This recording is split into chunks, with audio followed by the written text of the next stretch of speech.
एक S shape की spine या स्नेक लाइक स्पाइन जिसे हम स्कोलियोसिस कहते हैं, इसमें अपीयरेंस कुछ इस प्रकार की होती है, व्यक्ति एक तरफ को झुक जाता है, या अगर हम कहें तो पीछे से कुछ ऐसा दिखाई पड़ेगा, व्यक्ति एक तरफ को झुक जाएगा। ये अपीयरेंस एक तो दिखने में भी खराब लगती है, पर इसके साइड इफेक्ट्स बहुत सारे होते हैं। जैसे कि जब आपकी रिब्स एक तरफ इकट्ठी हो जाती हैं, अर्थात रिब्स की क्राउडिंग हो जाती है, तो आपके चेस्ट कैविटी को, लंग्स को एक्सपैंड करने का ठीक से मौका नहीं मिलता और आपको सांस लेने में तकलीफ होने लगती है। कंटिन्यूसली पेन तो बना ही रहता है पेशेंट को, जिससे उसकी मूवमेंट एक्टिविटीज़ भी हैम्पर होने लगती हैं। ऐसे में व्यक्ति परेशान होता है, घबराता है, क्योंकि जब सांस ठीक से आप नहीं ले पाओगे तो जाहिर सी बात है आपको घबराहट होने लगेगी। अब आप तो ये नहीं चाहोगे कि आपको ये समस्या हो, या आप इससे पीड़ित रहें, या आपके आसपास के लोग कोई इससे पीड़ित रहें। तो अब ऐसे में करना क्या है? इससे बचने के लिए आप कुछ एक्सरसाइज कर सकते हैं। तो आज ऐसी 5 एक्सरसाइज आपको हम बताएंगे इस वीडियो के माध्यम से, जिन्हें करने से आप अपनी इस समस्या से दूर रह सकते हैं। अगर नहीं है तो उससे बिल्कुल दूर रख सकते हैं। करना क्या है? आपको ये एक्सरसाइज हमारे साथ में परफॉर्म करनी है, देख कर आराम से। आज बताई जाने वाली 5 में से एक्सरसाइज नंबर 3 और एक्सरसाइज नंबर 5 आपके लिए बहुत इंपॉर्टेंट होने वाली हैं, इसलिए इन्हें ध्यान से देख के करिएगा। अब आप अपने चैनल को सब्सक्राइब कर लें और बेल आइकन को प्रेस कर दें। चलिए आगे बढ़ते हैं। मैं हूं आपका physiotherapist nutritionist doctor Abhinav Chaturvedi, true Pranic health care, Agra से। आपको जो सबसे पहली एक्सरसाइज करनी है वो है आपकी अपर बैक की स्ट्रेंथनिंग के लिए, अर्थात आपके जो अपर बैक की राइट साइड की मसल्स हैं और लेफ्ट साइड की मसल्स हैं, जिन्हें हम शोल्डर ब्लेड की मसल्स भी कहते हैं, जो आपके यहाँ और यहाँ होती हैं। आपको इन्हें ट्रेन करना है। कैसे ये आप करेंगे? इसके लिए आपको अपने हाथों को खोलना है ऐसे, और आप अपने हाथों को पीछे लेकर जाएंगे। आगे लाइए, पीछे लेकर जाइए, आगे लाइए, पीछे लेकर जाइए। इसे बटरफ्लाई एक्सरसाइज भी कहते हैं। एक बार इसे बैक साइड से भी देख लीजिए। हाथों को आगे लाना है और पीछे लेके जाना है। आप चेस्ट को खोलेंगे, ये मूवमेंट करना है। अगर आपको लगता है कि आप इस एक्सरसाइज को परफॉर्म करने में कंफर्टेबल नहीं हैं या एंगल बिगड़ रहा है, तो हाथों को इस प्रकार से खोल लीजिए। इस प्रकार से आपके हाथ ग्राउंड के पैरेलल बने रहेंगे और आपको अपने हाथों को आराम से पीछे लेके जाना है, आगे लाना है, पीछे लेके जाना है, आगे लाना है, पीछे लेके जाइए। इस प्रकार से कोशिश ये करेंगे कि at any given point of time आपके हाथ ग्राउंड के पैरेलल बने रहें, ताकि आपका एंगल ना बिगड़े और जो मूवमेंट है मसल का वो प्रॉपर आए। देखिए, हम घूमे, हाथों को पीछे लेके जा रहे हैं, आगे ला रहे हैं, पीछे लेके जा रहे हैं, आगे ले जा रहे हैं। ऐसे में आपकी जो अपर बैक की रम्बॉइड मसल है और जो भी शोल्डर ब्लेड की मसल्स हैं, उन पर स्ट्रेस पड़ेगा। ये इंपॉर्टेंट एक्सरसाइज इसलिए है क्योंकि स्कोलियोसिस में क्या होता है, स्कोलियोसिस में एक तरफ की स्पाइन झुकती चली जाती है साइडवेज, एक तरफ से एक्सपैंड होती है। एक तरफ क्राउडिंग होगी, एक तरफ एक्सपैंड होगी, तो जाहिर सी बात है कहीं ना कहीं आपकी मसल से आप बैलेंस भी कर रहा है। तो दोनों साइड की मसल में ताकत बनी रहे, वो स्पाइन को, आपकी रिब्स को ठीक से खींच के रखे।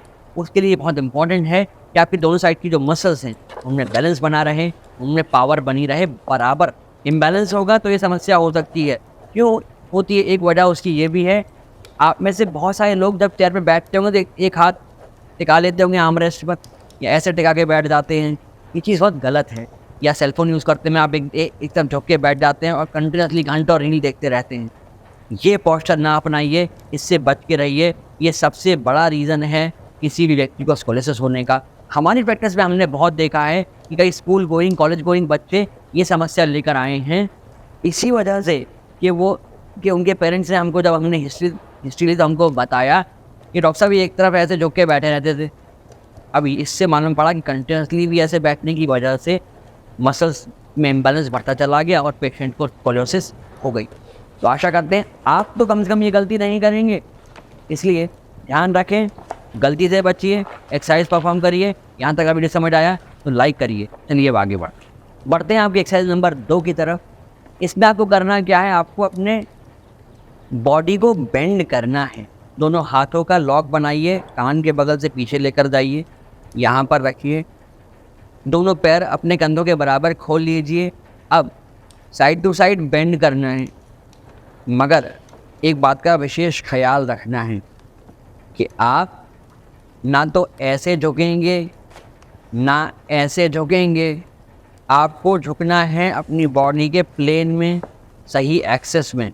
ऐसे इस प्रकार से आप देख रहे हैं, हम सामने देख रहे हैं और बस बॉडी को बेंड कर रहे हैं, अर्थात आपका जो प्लेन और एक्सेस है वो सही मेंटेन होना चाहिए। आप जब लेफ़्ट साइड बेंड करेंगे तो ये आपकी सारी रिब्स ऑपोजिट साइड की ओपन अप होंगी, और आप जिस साइड बेंड कर रहे हैं, था जैसे हम लेफ़्ट साइड बेंड कर रहे हैं तो लेफ़्ट के शोल्डर पे स्ट्रेस पड़ेगा। यहाँ से आप पुल कर रहे हैं, इन मसल से आप पुल कर रहे हैं, तो ये ट्रेन होंगी साइड फ्लेक्सर्स, लंबोरम्स, अपर टॉर्सो, ये पूरी ट्रेन होंगी। सेम ऑपोजिट साइड भी करना है, इसको आपको इस वाले एल्बो से जो नीचे है उससे पुल करना है। सिंपल बेंड नहीं करना कि अच्छा चलो केवल सर ने कहा है तो स्पाइन पे लोड आएगा, नहीं। अपने टमी को टक करिए, अर्थात कोर को एक्टिवेट करिए, हाथों को मिलाइए और पुल करिए इससे, इस प्रकार से, जिससे आपके शोल्डर्स पे टेंशन डेवलप होगा। आपको शोल्डर पे टेंशन फील हो रहा है, हमें कमेंट करके बताइए अभी।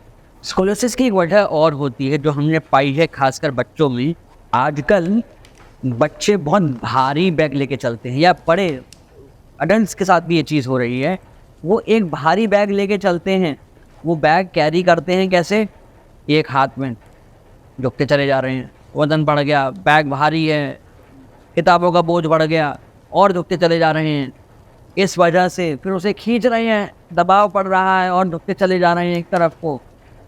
इस वजह से भी स्कोलियोसिस डेवलप हो रही है बच्चों में। तो हमारा उन सभी पेरेंट्स से ये अनुरोध है जो ये वीडियो देख रहे हैं, प्लीज़ बच्चों को टाइम टेबल से बैग लगा कर भेजें, जिससे उनके बैग में वो एसेंशियल बुक्स ही हों जो उस पर्टिकुलर डे में काम आने वाली हों पढ़ाई के लिए। अनवांटेड बुक्स को, कॉपीज़ को बाहर निकाल दीजिए, क्योंकि वो एक्स्ट्रा वेट ऐड करेंगे, एक्स्ट्रा लोड ऐड करेंगे, आपकी मसल्स पे लोड बढ़ा देंगे। अब बढ़ते हैं आपकी मॉडर्न एक्सरसाइज नंबर 3 की तरफ। इसमें आपको अपने शोल्डर का रोटेशन करना है। कैसे? अपने हाथों को खोल लीजिए और ऐसे हाथों को घुमाना है जैसे आप सर्कल बना रहे हैं, इस प्रकार से। ऐसे में आपकी जो शोल्डर मसल्स हैं वो ट्रेन होंगी, साथ में आपकी जो अपर बैक की मसल्स हैं वो भी ट्रेन होंगी, एज इफ आप सामने वॉल पे कोई सर्कल बना रहे हैं। इस प्रकार से आपको ये रोटेशन करना है शोल्डर्स का। आप इसे क्लॉकवाइज भी करेंगे और एंटी क्लॉकवाइज भी करेंगे। ध्यान ये रखना है कि जितनी बार आप मूवमेंट क्लॉकवाइज करते हैं उतनी ही बार एंटी क्लॉकवाइज करेंगे। एक बार ही इस तरह से मूवमेंट कर लीजिए, एक बार अपने एल्बोज़ को, हाथों को स्ट्रेट रखकर केवल शोल्डर का मूवमेंट करेंगे, क्योंकि जब भी आपकी स्पाइन में इम्बैलेंस होगा तो कहीं ना कहीं आपकी जो अपर बैक की मसल्स हैं उसके साथ साथ आपकी जो नेक की मसल्स हैं इनमें भी टेंशन डेवलप होगा, और कहीं ना कहीं ये भी आपको परेशानी दे सकती हैं। तो इसलिए ख्याल ये रखना है कि आपको पूरी spine, starting from neck to your lumbar spine, आपको इन सभी को ट्रेन करना है। और हाँ, जब आप एक्सरसाइज करेंगे तो हल्का सा बैकवर्ड्स में लीन कर जाइएगा। किस प्रकार से? आप ऐसे ये कर सकते हैं। इससे जब आप बैकवर्ड हल्का सा लीन करेंगे तो आपको अपनी लंबर स्पाइन पे, एलएस स्पाइन पे भी थोड़ा सा टेंशन फील होगा। इस प्रकार से बहुत पीछे ना बेंड होइएगा, हल्का सा बेंड होइए। और ख्याल ये रखें कि आप जब अगर ये एक्सरसाइज खड़े होकर कर रहे हैं तो आपके पैर शोल्डर विड्थ खुले हों, बैठ के कर रहे हैं तो पैर प्रॉपरली ज़मीन पे प्लांटेड रहने चाहिए, जिससे आपका बैलेंस बना रहे, वरना आप पीछे गिर सकते हैं। तो इन कुछ खास चीज़ों का ख्याल रखेंगे, एक्सरसाइज को परफॉर्म करेंगे। अब वीडियो को पॉज करिए, एक्सरसाइज को परफॉर्म करिए। और आपको अगर कोई दुविधा लगती है तो आप नीचे दिए गए डिटेल्स पे कॉल करके हमें भी संपर्क कर सकते हैं 1-to-1 कंसल्टेशन के लिए। बट ख्याल रखिए कि भारी वजन को उठाने से बचिए। एक भारी बैग के बजाय 2 हल्के बैग कैरी करिए, जिससे जो वज़न है आपके दोनों बैग में बट जाएगा, तो इम्बैलेंस ख़त्म हो जाएगा। बढ़ते अपनी एक्सरसाइज नंबर 4 की तरफ। इसमें क्या करना है? आपको अपने हाथों को सर के पीछे लेके जाना है, पीछे की तरफ पुल करना है, हल्का सा बेंड होना है। ऐसे में आपकी जो चेस्ट की मसल्स हैं उनमें खिंचाव आएगा। ध्यान ये रखेंगे कि आपके हाथ कान के पास रहें, ऐसे दूर करके पीछे नहीं लेके जाना है, थोड़ा खिंचाव आएगा। कुछ इस प्रकार से आप करेंगे, आपको ये मूवमेंट परफॉर्म करना है और आप पीछे खींचेंगे अपने हाथों को, हल्का सा पीछे बेंड होना है। जब आप पीछे बेंड होएंगे तो आपकी जो लोअर स्पाइन है वहाँ पे स्ट्रेस पड़ेगा। फील कर पा रहे हैं तो अच्छी बात है। और आराम आराम से बेंड होइएगा, पीछे हाथों को मिलाइए और पीछे लेकर जाइए कुछ इस प्रकार से। सर को भी पीछे लीन करने दीजिए। ऐसे में आप टेंशन फील करेंगे अपने शोल्डर्स के ऊपर और आपके जो लोअर बैक है उसके ऊपर। इसके साथ साथ कई ऐसी हेल्दी हैबिट्स हैं जिन्हें आप डालकर फिट रह सकते हैं। अब वो हैबिट क्या हैं जानने के लिए ये वाला वीडियो देखिएगा, जिसका लिंक हम आई कार्ड में ड्रॉप कर रहे हैं खास आपके लिए। इस एक्सरसाइज का अगला वर्जन हो सकता है, आप अपने हाथों को ऊपर लेके जाइए पीछे की तरफ, हल्का सा पीछे को लीन करिए 2-4 डिग्री और लेफ़्ट साइड बेंड होइए, वापस आइए, राइट साइड बेंड होइए। ऐसे में आपकी जो साइड की मसल्स है वो खिंचेंगी, शोल्डर्स पे स्ट्रेस आएगा, नेक की मसल्स पे, अपर बैक की मसल्स पे, सभी पर स्ट्रेस आएगा। हाँ, ख्याल ये रखेंगे बहुत ज़्यादा बेंड नहीं होंगे, अपनी कैपेसिटी के अनुसार बेंड होइएगा। 5 से 10 रेपिटेशंस दिन में 2 बार 3-3 के सेट में आप ये परफॉर्म कर सकते हैं, इससे आपको समस्याएं कोई नहीं। अब बात करते हैं आपके इम्पॉर्टेंट एक्सरसाइज नंबर 5 के लिए।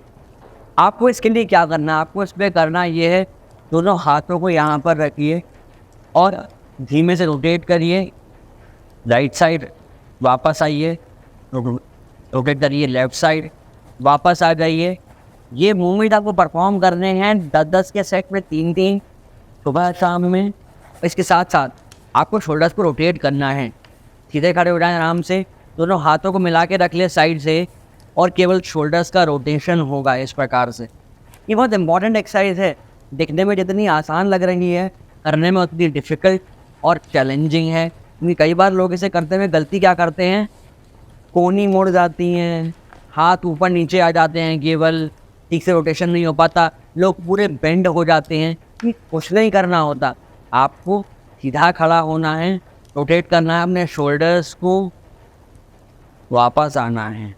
अगर करने में तकलीफ़ हो रही है तो हाथों को खोल दीजिए और अब रोटेट करिए, इस प्रकार से रोटेट करिए आगे और पीछे, क्लॉकवाइज और एंटी क्लॉकवाइज दोनों साइड में घुमाएंगे। उसके बाद में हाथों को सीधा कर देंगे और फिर घुमाएंगे। ये प्रोग्रेशन होगा इस एक्सरसाइज का। ऐसे में आपके कंधों पे जोर पड़ेगा, कंधे मजबूत होंगे, जब आपकी कोर स्ट्रॉन्ग रहेगी तो बैलेंस अच्छा बना रहेगा, पैर कंधों के बराबर खुले रहेंगे। इससे आप इस एक्सरसाइज को अच्छे से परफॉर्म कर पाएंगे, स्वस्थ रह पाएंगे। और हाँ, इस वीडियो को हर व्यक्ति को शेयर अवश्य करें। तो ध्यान रखें, इन सभी को ट्रेन करें, एक पर्टिकुलर एक्सरसाइज से नहीं होने वाला है। चैनल को सब्सक्राइब कर लें, जिससे आने वाले वीडियोज़ की नोटिफिकेशन आपको समय से मिले। और हाँ, बेल आइकन को प्रेस करना बिल्कुल ना भूलिएगा, उसे अभी प्रेस कर दीजिए। तो यूँ ही हंसते रहिए, मुस्कुराते रहिए, रोज़ कुछ नया सीखते रहिए। क्योंकि जब आप कुछ नया रोज़ सीखेंगे तो आप रहेंगे हेल्दी, जब आप रहेंगे हेल्दी तो रहेगा ये हेल्दी इंडिया। स्कोलियोसिस के साथ सही पोस्चर क्या होना चाहिए वो जानने के लिए राइट वाला वीडियो देख लीजिए। और अगर पोस्चर ख़राब हो रहा है, कैसे सोना चाहिए, उसके लिए लेफ्ट वाला वीडियो जाकर अभी देख लीजिए।